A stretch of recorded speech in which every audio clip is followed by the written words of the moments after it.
ஒரு ட்ரெயினில் இத்தனை பேர் கத்தி வச்சுட்டு சாதாரணமாக பயணிகளோட பண்ணுறப்போ ரயில்வே துறை ரயில்வே ஆர்பிஎஃப் என்ன பண்ணிட்டு இருந்தாங்க, பாதிக்கப்பட்ட பையனுக்கு அரசாங்க சார்பில் 1,00,00,000 ரூபாய் கொடுக்கணும் தமிழக அரசு.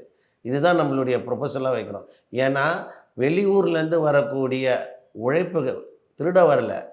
அதாவது திருடனுக்கு சாதி கிடையாது, மதம் கிடையாது. கொலைக்காரனுக்கு திருடனுக்கெல்லாம் எந்த சாதியும் எந்த இனமும் கிடையாது.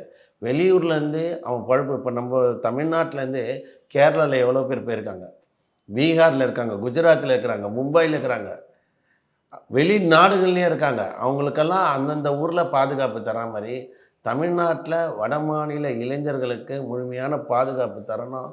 அவங்க மேன் பவர் கன்சல்டன்சி மூலமாக பல கம்பெனிங்களுக்கு தமிழ்நாட்டுடைய வளர்ச்சிக்காக இருக்காங்க.